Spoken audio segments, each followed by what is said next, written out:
ਲੇਵੀਆਂ ਦੀ ਪੋਥੀ ਇਹ ਬਾਈਬਲ ਦੀ ਤੀਸਰੀ ਪੁਸਤਕ ਹੈ ਅਤੇ ਗੁਲਾਮੀ ਤੋਂ ਇਸਰਾਇਲ ਦੇ ਕੂਚ ਤੋਂ ਠੀਕ ਬਾਅਦ ਇਸ ਪੁਸਤਕ ਨੂੰ ਕਰਮਵਾਰ ਕੀਤਾ ਗਿਆ ਹੈ। ਉਸ ਸਮੇਂ ਜਦੋਂ ਪਰਮੇਸ਼ਵਰ ਉਹਨਾਂ ਨੂੰ ਸਨਈ ਪਹਾੜ ਦੇ ਪੈਰਾਂ ਤੱਕ ਲੈ ਕੇ ਆਇਆ ਅਤੇ ਉਸ ਨੇ ਇਸਰਾਇਲ ਨੂੰ ਨੇਮ ਦੇ ਸਬੰਧ ਵਿੱਚ ਆਉਣ ਦਾ ਸੱਦਾ ਦਿੱਤਾ। ਹੁਣ ਉਹਨਾਂ ਨੇ ਜਲਦੀ ਹੀ ਵਿਦਰੋਹ ਕਰਕੇ ਨੇਮ ਨੂੰ ਤੋੜ ਦਿੱਤਾ ਅਤੇ ਪਰਮੇਸ਼ਵਰ ਚਾਹੁੰਦਾ ਸੀ ਕਿ ਤੰਬੂ ਦੇ ਰੂਪ ਵਿੱਚ ਆਪਣੀ ਜਲਾਲ ਭਰੀ ਮੌਜੂਦਗੀ ਨੂੰ ਇਸਰਾਇਲ ਦੇ ਵਿਚਕਾਰ ਲਿਆਵੇ ਅਤੇ ਵਾਸ ਕਰੇ, ਪਰ ਇਸਰਾਇਲ ਦੇ ਪਾਪ ਨੇ ਇਸ ਸਬੰਧ ਨੂੰ ਵਿਗਾੜ ਦਿੱਤਾ ਸੀ। ਇਸ ਲਈ ਕੂਚ ਪਿਛਲੀ ਕਿਤਾਬ ਦੇ ਅੰਤ ਵਿੱਚ ਮੂਸਾ ਇਸਰਾਇਲ ਦੇ ਪ੍ਰਤੀਨਿਧੀ ਵਜੋਂ ਤੰਬੂ ਵਿੱਚ ਪਰਮੇਸ਼ਵਰ ਦੀ ਮੌਜੂਦਗੀ ਵਿੱਚ ਵੀ ਦਾਖਲ ਨਹੀਂ ਹੋ ਸਕਿਆ। ਲੇਵੀਆਂ ਦੀ ਪੁਸਤਕ ਦੀ ਸ਼ੁਰੂਆਤ ਸਾਡੀਆਂ ਮੂਲ ਸਮੱਸਿਆਵਾਂ ਨੂੰ ਯਾਦ ਦਿਵਾਉਣ ਨਾਲ ਹੁੰਦੀ ਹੈ। ਇਹ ਦੱਸਦੀ ਹੈ ਕਿ ਪਰਮੇਸ਼ਵਰ ਨੇ ਮੂਸਾ ਨੂੰ ਤੰਬੂ ਤੋਂ ਬੁਲਾਇਆ। ਇਸ ਲਈ ਸਵਾਲ ਇਹ ਹੈ ਕਿ ਇਸਰਾਇਲ ਆਪਣੇ ਪਾਪ ਅਤੇ ਸਵਾਰਥ ਦੇ ਬਾਵਜੂਦ ਪਵਿੱਤਰ ਪਰਮੇਸ਼ਵਰ ਨਾਲ ਕਿਸ ਤਰ੍ਹਾਂ ਮੇਲ ਕਰ ਸਕਦਾ ਹੈ। ਇਹ ਪੁਸਤਕ ਇਸੇ ਦੇ ਬਾਰੇ ਹੈ ਕਿ ਪਰਮੇਸ਼ਵਰ ਕਿਸ ਤਰ੍ਹਾਂ ਕਿਰਪਾ ਕਰਕੇ ਪਾਪੀ ਅਤੇ ਭ੍ਰਿਸ਼ਟ ਲੋਕਾਂ ਦੇ ਲਈ ਆਪਣੀ ਪਵਿੱਤਰ ਮੌਜੂਦਗੀ ਵਿੱਚ ਰਹਿਣ ਦਾ ਰਸਤਾ ਦੇ ਰਿਹਾ ਹੈ। ਹੁਣ ਇੱਕ ਪਲ ਲਈ ਰੁਕੋ ਅਤੇ ਇਸ ਮਹੱਤਵਪੂਰਨ ਵਿਚਾਰ ਨੂੰ ਗਹਿਰਾਈ ਨਾਲ ਜਾਣੋ ਕਿ ਪਰਮੇਸ਼ਵਰ ਪਵਿੱਤਰ ਹੈ। ਇਹ ਇਸ ਪੁਸਤਕ ਨੂੰ ਸਮਝਣ ਲਈ ਜ਼ਰੂਰੀ ਹੈ। ਪਵਿੱਤਰ ਸ਼ਬਦ ਦਾ ਅਰਥ ਹੈ ਅਲੱਗ ਕੀਤਾ ਹੋਇਆ ਜਾਂ ਵਿਲੱਖਣ, ਅਤੇ ਬਾਈਬਲ ਵਿੱਚ ਪਰਮੇਸ਼ਵਰ ਜੀਵਨ ਦੇ ਕਰਤਾ ਅਤੇ ਰਚਨਹਾਰ ਦੇ ਰੂਪ ਵਿੱਚ ਆਪਣੀ ਵਿਲੱਖਣ ਭੂਮਿਕਾ ਦੇ ਕਾਰਨ ਸਭ ਦੂਜੀਆਂ ਚੀਜ਼ਾਂ ਤੋਂ ਅਲੱਗ ਹੈ। ਅਤੇ ਇਸ ਲਈ ਜੇ ਪਰਮੇਸ਼ਵਰ ਪਵਿੱਤਰ ਹੈ ਤਾਂ ਪਰਮੇਸ਼ਵਰ ਦੇ ਆਲੇ ਦੁਆਲੇ ਦੀ ਥਾਂ ਵੀ ਪਵਿੱਤਰ ਹੈ। ਇਹ ਉਸ ਦੀ ਭਲਾਈ ਅਤੇ ਉਸ ਦੇ ਜੀਵਨ ਅਤੇ ਪਵਿੱਤਰਤਾਈ ਅਤੇ ਨਿਆਂ ਨਾਲ ਭਰਿਆ ਹੈ। ਇਸ ਲਈ ਜੇ ਇਸਰਾਇਲ ਜੋ ਨਿਆਂਹੀਣ ਅਤੇ ਪਾਪੀ ਹੈ ਪਰਮੇਸ਼ਵਰ ਦੀ ਪਵਿੱਤਰ ਮੌਜੂਦਗੀ ਵਿੱਚ ਰਹਿਣਾ ਚਾਹੁੰਦਾ ਹੈ ਤਾਂ ਉਹਨਾਂ ਨੂੰ ਵੀ ਪਵਿੱਤਰ ਬਣਨ ਦੀ ਲੋੜ ਹੈ। ਉਹਨਾਂ ਦੇ ਪਾਪ ਨਾਲ ਨਜਿੱਠਣਾ ਜ਼ਰੂਰੀ ਹੈ। ਇਸ ਲਈ ਇਹ ਹੈ ਲੇਵੀਆਂ ਦੀ ਪੋਥੀ। ਹੁਣ ਇਸ ਕਿਤਾਬ ਦੀ ਸੱਚਮੁੱਚ ਇੱਕ ਸ਼ਾਨਦਾਰ ਯੋਜਨਾਬੱਧ ਬਣਾਵਟ ਹੈ। ਇਹ 3 ਮੁੱਖ ਤਰੀਕਿਆਂ ਬਾਰੇ ਦੱਸਦੀ ਹੈ ਜੋ ਪਰਮੇਸ਼ਵਰ ਇਸਰਾਇਲ ਨੂੰ ਆਪਣੀ ਮੌਜੂਦਗੀ ਵਿੱਚ ਰਹਿਣ ਲਈ ਮਦਦ ਕਰਦਾ ਹੈ। ਬਾਹਰੀ ਭਾਗਾਂ ਵਿੱਚ ਉਹਨਾਂ ਵਿਧੀਆਂ ਦਾ ਵਰਣਨ ਹੈ ਜਿਨ੍ਹਾਂ ਦਾ ਪਾਲਣ ਇਸਰਾਇਲ ਨੇ ਪਰਮੇਸ਼ਵਰ ਦੀ ਪਵਿੱਤਰ ਮੌਜੂਦਗੀ ਵਿੱਚ ਕਰਨਾ ਸੀ। ਇਸ ਤੋਂ ਬਾਅਦ ਅੰਦਰਲੇ ਭਾਗਾਂ ਵਿੱਚ ਇਸਰਾਇਲ ਦੇ ਜਾਜਕਾਂ ਉੱਤੇ ਧਿਆਨ ਕੇਂਦਰਿਤ ਹੈ ਜੋ ਪਰਮੇਸ਼ਵਰ ਅਤੇ ਇਸਰਾਇਲ ਦੇ ਵਿਚਕਾਰ ਵਿਚੋਲਿਆਂ ਦੀ ਭੂਮਿਕਾ ਵਿੱਚ ਹਨ। ਅਤੇ ਉਸ ਦੇ ਬਾਅਦ 2 ਢੁਕਵੇਂ ਭਾਗ ਹਨ ਜੋ ਇਸਰਾਇਲ ਦੀ ਸ਼ੁੱਧਤਾਈ ਤੇ ਕੇਂਦਰਿਤ ਹਨ। ਅਤੇ ਇਸ ਪੁਸਤਕ ਦੇ ਵਿਚਕਾਰ ਪ੍ਰਾਸ਼ਚਿਤ ਦਾ ਦਿਨ ਇੱਕ ਮਹੱਤਵਪੂਰਨ ਵਿਧੀ ਹੈ ਜੋ ਪੂਰੀ ਪੁਸਤਕ ਨੂੰ ਇਕਸਾਰ ਜੋੜਦੀ ਹੈ। ਪੁਸਤਕ ਇੱਕ ਛੋਟੇ ਭਾਗ ਨਾਲ ਸਮਾਪਤ ਹੁੰਦੀ ਹੈ। ਇੱਥੇ ਮੂਸਾ ਇਸਰਾਇਲ ਨੂੰ ਨੇਮ ਦੇ ਪ੍ਰਤੀ ਵਫਾਦਾਰ ਰਹਿਣ ਨੂੰ ਕਹਿੰਦਾ ਹੈ। ਆਓ ਪੁਸਤਕ ਦੀ ਗਹਿਰਾਈ ਵਿੱਚ ਚੱਲੀਏ। ਪਹਿਲਾ ਭਾਗ 5 ਮੁੱਖ ਪ੍ਰਕਾਰ ਦੀਆਂ ਬਲੀਦਾਨਾਂ ਦੀਆਂ ਵਿਧੀਆਂ ਨੂੰ ਦੱਸਦਾ ਹੈ ਜਿਨ੍ਹਾਂ ਨੂੰ ਇਸਰਾਇਲ ਨੇ ਕਰਨਾ ਸੀ। ਇਹਨਾਂ ਵਿੱਚੋਂ 2 ਇਸ ਤਰ੍ਹਾਂ ਸੀ ਜਿੱਥੇ ਇਸਰਾਇਲੀ ਉਹਨਾਂ ਸੰਕੇਤਿਕ ਵਸਤੂਆਂ ਨੂੰ ਪਰਮੇਸ਼ਵਰ ਲਈ ਭੇਟ ਚੜ੍ਹਾ ਕੇ ਉਸ ਦਾ ਧੰਨਵਾਦ ਕਰ ਸਕਦੇ ਸਨ ਜੋ ਪਰਮੇਸ਼ਵਰ ਨੇ ਉਹਨਾਂ ਨੂੰ ਦਿੱਤੇ ਸਨ। 3 ਹੋਰ ਬਲੀਦਾਨ ਪਰਮੇਸ਼ਵਰ ਤੋਂ ਮਾਫੀ ਮੰਗਣ ਦੇ ਅਲੱਗ-ਅਲੱਗ ਤਰੀਕੇ ਸਨ। ਇੱਥੇ ਕੋਈ ਵੀ ਇਸਰਾਇਲੀ ਇਹ ਸਵੀਕਾਰ ਕਰਦੇ ਹੋਏ ਕਿਸੇ ਜਾਨਵਰ ਦਾ ਲਹੂ ਚੜਾਉਂਦਾ ਸੀ ਕਿ ਉਸ ਦੇ ਪਾਪ ਨਾਲ ਪਰਮੇਸ਼ਵਰ ਦੇ ਭਲੇ ਸੰਸਾਰ ਵਿੱਚ ਹੋਰ ਬੁਰਾਈ ਅਤੇ ਮੌਤ ਫੈਲੀ ਹੈ। ਪਰ ਪਰਮੇਸ਼ਵਰ ਉਸ ਵਿਅਕਤੀ ਨੂੰ ਨਾਸ਼ ਕਰਨ ਦੀ ਬਜਾਏ ਬੇਸ਼ੱਕ ਉਹਨਾਂ ਨੂੰ ਮਾਫ ਕਰਨਾ ਚਾਹੁੰਦਾ ਹੈ ਅਤੇ ਇਸ ਲਈ ਇਹ ਜਾਨਵਰ ਸੰਕੇਤਿਕ ਰੂਪ ਵਿੱਚ ਉਹਨਾਂ ਦੇ ਬਦਲੇ ਮਰ ਜਾਂਦਾ ਹੈ ਅਤੇ ਪ੍ਰਾਸ਼ਚਿਤ ਹੁੰਦਾ ਹੈ, ਅਰਥਾਤ ਉਹ ਉਹਨਾਂ ਦੇ ਪਾਪਾਂ ਨੂੰ ਢੱਕ ਲੈਂਦਾ ਹੈ। ਅਤੇ ਇਸ ਲਈ ਇਹਨਾਂ ਵਿਧੀਆਂ ਦੇ ਦੁਆਰਾ ਇਸਰਾਇਲੀਆਂ ਨੂੰ ਲਗਾਤਾਰ ਪ੍ਰਭੂ ਦੀ ਕਿਰਪਾ ਅਤੇ ਉਸ ਦਾ ਨਿਆਂ ਯਾਦ ਦਿਵਾਇਆ ਜਾਂਦਾ ਹੈ ਅਤੇ ਨਾਲ ਹੀ ਉਹਨਾਂ ਦੀ ਬੁਰਾਈ ਅਤੇ ਇਸ ਦੇ ਨਤੀਜਿਆਂ ਦੀ ਗੰਭੀਰਤਾ ਨੂੰ ਵੀ ਯਾਦ ਦਿਵਾਉਂਦਾ ਹੈ। ਵਿਧੀਆਂ ਦੇ ਦੂਸਰੇ ਸਮੂਹ ਵਿੱਚ ਇਸਰਾਇਲ ਦੇ 7 ਸਾਲਾਨਾ ਉਤਸਵ ਸ਼ਾਮਿਲ ਹਨ ਅਤੇ ਇਹਨਾਂ ਵਿੱਚੋਂ ਹਰ ਇੱਕ ਕਹਾਣੀ ਦੇ ਅਲੱਗ ਹਿੱਸੇ ਨੂੰ ਨਵੀਂ ਤਰ੍ਹਾਂ ਦੱਸਦਾ ਹੈ ਕਿ ਕਿਸ ਤਰ੍ਹਾਂ ਪਰਮੇਸ਼ਵਰ ਨੇ ਉਹਨਾਂ ਨੂੰ ਮਿਸਰ ਦੀ ਗੁਲਾਮੀ ਤੋਂ ਛੁਡਾਇਆ ਅਤੇ ਕਿਸ ਤਰ੍ਹਾਂ ਉਜਾੜ ਤੋਂ ਹੁੰਦੇ ਹੋਏ ਵਾਅਦੇ ਕੀਤੇ ਦੇਸ਼ ਵਿੱਚ ਲੈ ਕੇ ਆਇਆ।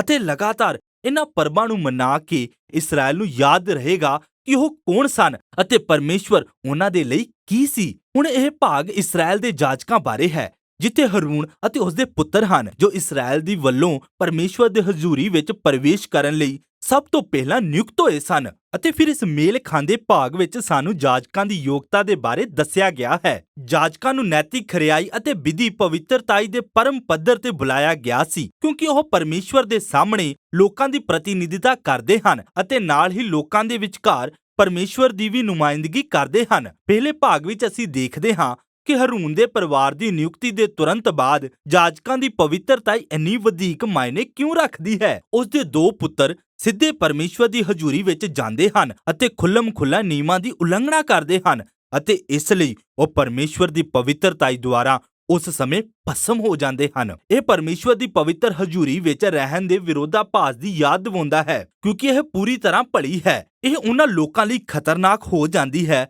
ਜੋ ਵਿਦਰੋਹ ਕਰਦੇ ਹਨ ਅਤੇ ਪਰਮੇਸ਼ਵਰ ਦੀ ਪਵਿੱਤਰਤਾ ਦਾ ਅਪਮਾਨ ਕਰਦੇ ਹਨ। ਅਤੇ ਇਹ ਇਸ ਲਈ ਮਹੱਤਵਪੂਰਨ ਹੈ ਕਿ ਇਸਰਾਇਲ ਦੇ ਜਾਜਕ ਪਵਿੱਤਰ ਹੋਣ ਅਤੇ ਨਾਲ ਹੀ ਇਸਰਾਇਲ ਦੇ ਸਭ ਲੋਕ ਵੀ ਪਵਿੱਤਰ ਹੋ ਜਾਣ। ਅਤੇ ਇਹੀ ਅਗਲੇ ਭਾਗ ਦਾ ਵਿਸ਼ਾ ਹੈ। ਅਧਿਆਇ 11 ਤੋਂ 15 ਵਿਧੀ ਸ਼ੁੱਧਤਾ ਦੇ ਬਾਰੇ ਹੈ, ਜਿਸ ਦੀ ਮੰਗ ਇਸਰਾਇਲ ਦੇ ਲੋਕਾਂ ਤੋਂ ਸੀ, ਅਤੇ 18 ਤੋਂ 20 ਲੋਕਾਂ ਦੀ ਨੈਤਿਕ ਸ਼ੁੱਧਤਾ ਦੇ ਬਾਰੇ ਹੈ। ਇਹਨਾਂ ਸਾਰੀਆਂ ਸ਼ੁੱਧ ਅਤੇ ਅਸ਼ੁੱਧ ਗੱਲਾਂ ਦੇ ਪਿੱਛੇ ਮੂਲ ਉਦੇਸ਼ ਇਹ ਹੈ ਕਿਉਂਕਿ ਪਰਮੇਸ਼ਵਰ ਪਵਿੱਤਰ ਹੈ ਅਤੇ ਅਲੱਗ ਹੈ, ਅਤੇ ਇਸ ਲਈ ਇਸਰਾਇਲੀ ਵੀ ਜਦੋਂ ਉਸ ਦੀ ਹਜ਼ੂਰੀ ਵਿੱਚ ਪ੍ਰਵੇਸ਼ ਕਰਨ ਤਾਂ ਉਹਨਾਂ ਨੂੰ ਵੀ ਪਵਿੱਤਰਤਾ ਦੀ ਸਥਿਤੀ ਵਿੱਚ ਹੋਣ ਦੀ ਲੋੜ ਹੈ। ਇਸ ਨੂੰ ਸਾਫ਼ ਜਾਂ ਸ਼ੁੱਧ ਕਿਹਾ ਜਾਂਦਾ ਹੈ ਕਿਸੇ ਵੀ ਵਿਅਕਤੀ ਲਈ ਜੋ ਪਵਿੱਤਰ ਸਥਿਤੀ ਵਿੱਚ ਨਹੀਂ ਸੀ। ਪਰਮੇਸ਼ਵਰ ਦੀ ਹਜ਼ੂਰੀ ਸੀਮਿਤ ਸੀ, ਇਸ ਨੂੰ ਪਲੀਤ ਜਾਂ ਅਸ਼ੁੱਧ ਕਿਹਾ ਜਾਂਦਾ ਸੀ। ਹੁਣ ਇੱਕ ਇਸਰਾਇਲੀ ਕਈ ਪ੍ਰਕਾਰ ਨਾਲ ਅਸ਼ੁੱਧ ਹੋ ਸਕਦਾ ਹੈ, ਜਿਵੇਂ ਧਾਤ ਵਗਣ ਦੁਆਰਾ, ਚਮੜੀ ਰੋਗ ਦੁਆਰਾ, ਉੱਲੀ ਜਾਂ ਕਾਈ ਛੂਹਣ ਦੁਆਰਾ, ਲੋਥ ਨੂੰ ਛੂਹਣ ਦੁਆਰਾ। ਹੁਣ ਇਸਰਾਇਲੀ ਇਹ ਸਭ ਜਾਨੀ ਨੁਕਸਾਨ ਅਤੇ ਮੌਤ ਦਰ ਨਾਲ ਸੰਬੰਧਿਤ ਸਨ, ਜੋ ਸਾਨੂੰ ਇਹਨਾਂ ਵਿਚਾਰਾਂ ਦੇ ਮੁੱਖ ਪ੍ਰਤੀਕ ਤੱਕ ਪਹੁੰਚਾਉਂਦਾ ਹੈ। ਅਤੇ ਕਹਿਣ ਨੂੰ ਜਦੋਂ ਤੁਸੀਂ ਕਿਸੇ ਮੁਰਦੇ ਨੂੰ ਛੂਹ ਕੇ ਅਸ਼ੁੱਧ ਹੋ ਜਾਂਦੇ ਹੋ ਅਤੇ ਮੌਤ ਪਰਮੇਸ਼ਵਰ ਦੀ ਪਵਿੱਤਰਤਾ ਦੇ ਉਲਟ ਹੈ, ਕਿਉਂਕਿ ਪਰਮੇਸ਼ਵਰ ਦਾ ਸਾਰ ਜੀਵਨ ਹੈ। ਹੁਣ ਇਹ ਇੱਕ ਅਸਲ ਕੁੰਜੀ ਹੈ।